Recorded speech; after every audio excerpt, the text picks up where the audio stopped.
일본 정부가 미국에 5,500억 달러 투자하기로 했습니다. 아우. 우리나라 돈으로 759조입니다. 어휴, 어마어마한 돈이네요. 거의 돈 800조를 미국에다 갖다 주고 우와. 이 투자에서 나오는 수익의 90%는 미국이 가져간대요. 예? 800조 투자하는데 정확하긴 759조인데 예. 여기서 나오는 투자 수익금의 10%만 일본 거고 우와. 90% 미국 준대요. 그리고 차쌀 다 개방하고도 10% 겨우 깎아서 15%거든요. 예. 그럼 우리는 미국은 항상 이 한일을 한 블럭으로 생각하는데 예. 우리는 지금 15% 만들려면 뭘 내줘야 되냐. 폭탄이 지금 하나 떨어졌습니다. 이건 좌파 우파 진보 보수의 문제가 아니에요. 대한민국 명운이 지금 걸려있는 그런 상황들이 바로 우리 코앞에 있는데 바로 미국 문제입니다. 관세 폭탄이에요. 일본이 조금 전에 트럼프 대통령하고 협상을 끝내고 마쳤다고 합니다. 그래서 일본이 자동차 시장하고 쌀 시장을 미국에 개방을 하고 대신에 관세를 25% 부과해서 15% 부과, 10%포인트 정도 낮추는 걸로 이제 협상을 마무리를 했다고 해요. 문제는 이제 한국입니다. 그럼 한국은요? 진짜 이 결과 보니까요. 솔직히 말하면 이재명이 좋고 싫고를 떠나서 네. 대한민국 운명이 너무 걱정됩니다. 그러니까요. 일본은요. 차랑 쌀 시장 개방해줬죠. 예. 그리고 일본도 전농이라고 해서 예. 그 농민단체 입김이 엄청 세요. 엄청나요. 예. 그래가지고 쌀값 폭등했는데 그 농림부 장관 옛날 고이즈미 총리 아들이 예. 자기가 쌀 비축해서 풀겠다 비축분 풀겠다 했다가 엄청 반발이 심하고 예. 막 해요. 근데도 이 농산물 시장까지 개방해 준 거예요. 여기에 더해서 일본 정부가 미국에 5,500억 달러 투자하기로 했습니다. 아우. 우리나라 돈으로 759조입니다. 어휴, 어마어마한 돈이네요. 거의 돈 800조를 미국에다 갖다 주고 우와. 이 투자에서 나오는 수익의 90%는 미국이 가져간대요. 예? 800조 투자하는데 정확하긴 759조인데 예. 여기서 나오는 투자 수익금의 10%만 일본 거고 우와. 90% 미국 준대요. 그리고 차쌀 다 개방하고도 10% 겨우 깎아서 15%거든요. 예. 그럼 우리는 미국은 항상 이 한일을 한 블럭으로 생각하는데 예. 우리는 지금 15% 만들려면 뭘 내줘야 되냐. 방위비 분담금 이슈도 있고 별의별 이슈들이 산적해 있는데 그럼요. 일본은 그나마 이시바 총리가 트럼프를 몇 번 만나기라도 해서 이 결과가 나왔는데 그렇죠. 우리는 한미 정상회담 날짜도 못 잡고 있고 온갖 반미 인사들이 총리의 장관에 다 해먹고 있는데 미국이 일본보다 우리를 더 봐줄 이유가 없잖아요. 그렇죠. 그리고 트럼프 대통령이 공식 행사에서 콕 집어서 한국한테 우리 손해본다고 많이 언급했어요. 맞아요. 이걸 뚫을 인적 네트워크는 우리가 지금 다 박살내고 있으면서 예. 대표적으로 김정한 목사 같은 분들 맞아요. 예. 압수수색해서 망신 주고 있는데 예. 우리도 그러면 일본처럼 미국에다가 한 800조 투자하고 해야 되는 겁니까? 우와. 차랑 쌀 시장 개방해야 되나요? 이거 잘못하다가는 광우병으로 난리쳤던 게 진보 정당인데 예. 이제 30개월 이상 소도 개방하게 생겼어요. 그렇죠. 너무 걱정됩니다. 이 협상이. 와, 이 도 변호사님 이거는 사실은 지금 우리 국군과 관련돼 있는 거예요. 네. 역사적인 지금 격변 세계가 원래 지금 4차 산업혁명도 그렇고 국제정세도 그렇고 많이 위태로운 시기라고 하지 않습니까? 예. 그런데 그 엄중해야 될 총리 인선이 대통령이 과거 행적이 문제가 많았으면은 예. 그러면은 총리라도 좀 그것을 희석시키고 완화시킬 수 있는 인선이 돼야 되는데 미문화원 점거농성으로 유명한 김민석 총리를 하지 않았습니까? 그러면은 또 자중이라도 좀 해야 되는데 한술 더 떠가지고 미국을 한국의 14번째 주라는 이런 터무니없는 말을 하는 지경에 이르렀으니까 지금 국제적으로 지금 민감한 시기에 나라의 방향성이 정말 굉장히 위태로운 상황으로 더 몰리고 있는 거죠. 지금 일본은 관세를 10%포인트 특히 자동차 관세를 우리도 사실 자동차가 지금 굉장히 큰 초미의 관심사인데 그 가운데 일본이 상당한 협상력을 발휘를 했다고 해요. 앞서 장해찬 최고가 얘기를 하셨습니다마는 일본이 어느 정도로 했냐. 일본제철이 미국 철강산업 자존심과도 같은 US 스틸을 인수를 하면서 미국 정부에 황금줄을 부여를 했습니다. 그래서 트럼프 대통령 체면을 살려주는 이런 방법까지 쓰는 그래서 협상에 성공할 정도의 상황. 그런데 대한민국은 과연 그럴 수 있는 협상력이 있을 것이냐. 그런데 지금 위성락 안보실장 미국 갔죠. 그리고 여한구 산업통상교섭본부장 미국 입국했죠. 김정관 산업부 장관 그리고 구윤철 경제부총리 다 미국 찾게 됩니다. 대미 특사도 가게 돼요. 그런데 이분들 어때요? 구총리 이거 취임한 지 일주일 안 됐어요. 협상 시한 언제예요? 8월 1일이에요. 아니 취임한 지 일주일도 안 돼가지고 이분들이 가가지고 뭘 하겠어요. 가서 거의 상견례만 인사만 하고 오는 것 아니냐. 이런 얘기가 벌써부터 나오고 있는 상황입니다. 그러니까 어디서부터 잘못됐냐면 한덕수 전 총리가 출마하기 전에 예. 대미 협상하겠다 통화를 했잖아요. 그랬었죠? 트럼프 대통령이랑 예. 분위기 좋았잖아요. 예. 그때 민주당이 뭐라 했느냐? 협상하지 마라. 아. 협상 빨리 하는 게 좋은 거 아니다. 예. 다음 정부 우리가 정권 먹고 협상하겠다. 음. 아주 들들 볶으니까 견디다 못해서 한덕수 전 총리가 나온 거거든요. 예. 근데 빨리 협상하지 말라더니 이제 일주일 남았습니다. 아, 8월 그러네요. 1일 되려면 8월 1일. 예. 딱 일주일 정도 남았는데 일하는 시간으로는 오늘 23일이니까요. 예. 벌써 이거 협상 타결 못하면 누가 책임질 겁니까? 지금 철강 관세는 예. 50%입니다. 야. 일반 관세가 25%고 그럼 대한민국 철강회사, 뭐 자동차 회사 다 죽어 나가는 거예요. 예. 아, 지금 엄티브 시청자 여러분께서 정확히 아셔야 될 게요. 필리핀하고 인도네시아하고도 미국이 타결 소식을 발표를 했습니다. 인도네시아는 상호 관세 32%에서 19%로 13%포인트 하향 조정이 됐어요. 필리핀은 반면에 1%포인트 관세율이 인하가 됐어요. 필리핀은 어떻게 됐었냐? 트럼프하고 정상회담을 가졌어요. 그리고 대만도 지금 부총리를 비롯한 협상단이 워싱턴에 파견돼서 최종적으로 협상을 하고 있어요. 그런데 지금 대한민국은 아직까지 정상회담 소식 들리질 않고 있습니다.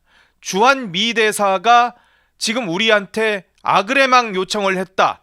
혹은 지명됐다. 이런 소식도 들리지 않고 있는 상황입니다. 그리고 우리나라 이재명 정권과 과연 트럼프 행정부의 외교적 네트워크가 과연 어느 정도나 있을 것이냐. 이거요 자신하기 어려울 것 같다라는 게 전문가들의 중론입니다. 이 와중에 방미를 한 의원들이 계시지 않습니까? 미국을 갔어요. 여야를 막론하고 이제 뭐 지금 뭐 난리 났으니까 지금 우리나라가 이게 뭐 여야의 문제가 아니지 않습니까? 같이 갔어요. 근데 이게 여당 소속 의원들 일부가요. 이거 종전선언을 주로 얘기를 했었던 그런 단체에 가서 또 연설을 한다는 소식이 지금 조선일보 단독 기사로 지금 나와 있어요. 이거를 협상 지원한다고 가셔서 물론 가외로 하실 거라고 저는 생각을 합니다만은 아니 지금 시간 쪼개서 가셔도 부족할 마당에 이것까지 굳이 해야 되나 이런 얘기가 나올 수밖에 없습니다. 시대착오적이고 그 종전선언 그 상대방인 북한도 그걸 좋아하지 않았고 옛날에 예. 오히려 문재인 전 대통령을 뭐 북한이 심한 말로 비난하지 않았습니까? 예. 뭐 아무도 환영하지 않는 그러한 혼자들만의 그 프로그램이죠. 안 가는 입만 못한 거죠. 예. 이렇게 되면 왜냐하면 이제 트럼프 정부 같은 경우는 특히 억지 남북 평화 협상에 한번 크게 되었잖아요. 예. 그리고 일기 트럼프 정부의 고위 관료들이 자서전으로 다 문재인 정부 비난했었거든요. 그렇죠. 협상 잘못해서 우리가 노딜하게 됐다. 음. 믿었다가 뒤통수 맞았다. 예. 그런데 뜬금없이 지금 트럼프 대통령이 미북 관계를 풀거나 뭔가 움직이려는 구체적 액션을 하기도 전에 예. 관세 협상하겠다고 온 사람들이 네. 정작 공화당 주요 인사는 못 만나고 아. 이 종전 선언하는 좌파 성향 단체들 행사 가가지고 막 연설하고 거기서 막 박수 치고 있으면 공화당 입장에서는 열받게 되는 거예요. 지금 얘네 장난하나? 예. 뭐라도 협상할 만한 카드를 들고 온 것도 아니고 와가지고 또 북한 이야기 한다고? 우리 보고 또 그 쇼에 들러리 서라고? 그러니까 완전 열받게 되는 거고 결국 우리 정부가 치러야 될 대가만 점점 더 높아지게 되는 거죠. 아니 지금 대미 특사 어렵사리 확정이 됐지 않습니까? 원래 김종인 뭐 전 위원장이 간다, 이현주 의원이 간다, 뭐 이런 얘기 하다가 둘이 뭐 또 하도 티격태격 하다가 결국은 둘 다 이제 취소되고 박용만 전 회장이 특사단장 자격으로 이제 미국에 가게 되는데 대미 특사 아직 안 가긴 했는데 이게 대미 특사에 대해서 과연 기대를 할 수 있을까?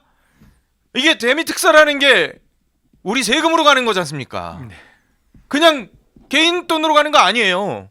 근데 이분들이 과연 특사 역할을 할 수 있을 것이냐라는 거에 대한 의구심들이 많은 사람들이 갖게 되는 거예요. 아니 뭐 그 기업인들 중에는 정용진 회장 경우에 트럼프 주니어하고 사진이라든지 취임식에서 많은 친분 그렇죠. 이런 예, 부분도 예. 나오지 않았습니까? 네. 그런데 뭐 멸공 이런 거로 미운 털 오히려 네 그래서 그런 것이 지금 문제되지 않고 오히려 국익을 위해서 뭐 적극 부탁하고 그랬어야 되는데 뭐 부탁하기는커녕 약간 미운 눈치 주는 그런 상황으로 되니까 반대죠. 아니 그러니까 박용만 전 회장 뭐 훌륭하신 분이시고 좋은 분이시긴 한데 이게 대미 특사라는 것은 오늘 조선일보에 저희가 이런 얘기를 기자의 시각을 원선우 기자가 썼어요. 물론 대미 특사를 빗대서 한 게 아니라 일부 다른 특사를 빗대서 한 거예요. 보훈 특사라는 표현이 나오니까 보훈 특사, 헬그 열사가 본다면 과연 어떨까라는 그런 기자의 시각 정말 비분간개할 수도 있어요, 진짜. 그러니까 솔직히 말하면요. 혈세 관광단입니다. 네, 혈세 유당단이에요. 물론 모두가 다 그런 건 아니지만 그런 비판이 일부에서 나왔었어요. 저는 거의 다 그렇다고 봐요. 하하. 영국이랑 프랑스 특사는요. 그 나라 총리 대통령도 못 만나고 왔어요. 근데 특사라는 건 대통령 대신 가는 거 대통령과 아니에요? 동격으로 가는 거기 때문에 예. 가면 그 나라 정상 만나는 게 당연한 거예요. 예. 그러니까 그 정도 대접도 못 받고 왔으면 사전 조율이 거의 없는 뜬금포 특사고 아하. 대한민국이 그만큼 국격이 땅에 떨어졌다는 뜻인데 예. 영국 특사단으로 제가 알기로는 추미애, 최민희 이런 분들이 갔어요. 음. 키이머 총리 못 만났어요. 아. 프랑스 특사단으로 강금실 전 법무부 장관이 갔어요. 언제적 인물입니까? 아. 마크롱 대통령 못 만났어요. 음. 미국의 박용만 회장이 가서 트럼프 대통령 만나고 올까요? 아하. 지금 정상회담 날짜도 못 봤는데 예. 저는 루비오 국무부 장관급도 못 만날 거라고 봐요. 아. 그러면 도대체 그 돈 써가지고 다 비즈니스나 퍼스트 타고 5성급 호텔에서 자고 올 텐데 뭐 하러 가는 겁니까? 예. 한 번 가는데 예산이 억대로 들 거예요. 아유, 그럼요. 혈세 관광단이에요. 와, 근데 이게 장 최고가 얘기를 했습니다만은 사실 특사라는 게 지금 엄청나게 미국 특사는 또 특히 중요해요. 지금 외교 관계에서 다 못하는 거를 이 대통령 특사단이 해야 될 가능성도 있는데 아니 얼마 전까지만 해도 김종인 위원장 그리고 뭐 이현주 의원 이런 얘기들이 나오다가 갑자기 바뀐 거 아니겠어요? 그럼 내가 특사단장이 될지 내가 특사가 될지도 모르고 있던 상황에서 박용만 회장이 과연 미국하고 그럼 어느 정도의 네트워크가 있어서 아이고 미국 조야에 혹은 행정부에 트럼프 행정부에 고위직하고 연락을 해서 우리 언제 만납시다 아니면은 뭐 어떻게 미팅이라도 합시다 아니면 전화라도 합시다 이게 과연 조율이 됐었겠느냐고요 지금. 그럼 과연 가가지고 이 특사단이 그럼 뭐를 어떻게 가져올 것이냐 이거를 사실 따져봤나 이것도 사실 봐야 돼요. 급히 이렇게 가야 되는 게 맞나라는 생각도 들고요.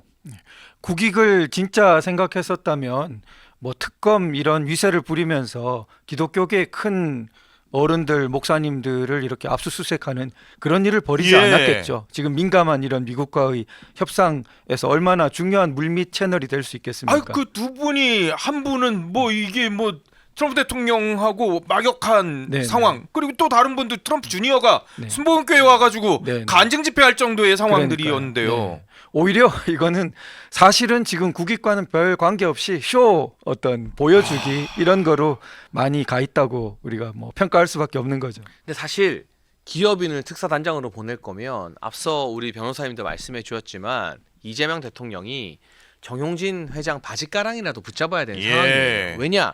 정치 성향, 뭐 멸공 이게 중요한 게 아니라 네네. 트럼프 대통령에게 직접 메시지를 전할 수 있느냐 없느냐가 핵심인데 정용진 회장은 트럼프 주니어와 막역한 관계이고 그렇죠. 트럼프 주니어가 한국에 왔었고 예. 정 회장 만나러 그럼요. 정 회장이 미국 가서 트럼프 대통령 만났잖아요. 네. 우리나라 대통령도 못 만나는 트럼프 대통령은 정용진 회장을 만날 수 있다고요. 아하. 트럼프 주니어 통해서. 예. 그러면 지금 대한민국에서 트럼프 행정부에 가장 정확하게 다이렉트로 메시지 넣을 수 있는 사람 정재계 통틀어서 정용진 회장이라고 예, 봐야 돼요. 예. 자존심 다 굽히고 한남동 관저로 부르든가 해서 한번 도와달라. 정치를 떠나서 이건 국익이 달린 문제니까 예. 이거 미국 가서 트럼프 주니어 통해서 내 친서를 트럼프 대통령에게 전달해 달라. 그리고 좀 협상하는데 도와달라라고 부탁해야죠. 근데 전혀 그런 기미가 없잖아요. 자기들끼리 김종인을 보내니 많이로 싸우다가 싹 바꿔버리는 건 처음부터 이게 협상을 위한 특사단이 아니라 그냥 보여주기식 야. 세금 낭비해서 혈세 관광시키는 특사단이라는 뜻이고요. 저는 이런 식의 특사 외교로 대한민국이 오히려 무시만 당하면 당하지 국격이 회복되거나 실리적으로 뭔가를 얻어올 가능성은 없다고 봅니다. 지금 대한민국이 그야말로 폭풍 전야예요.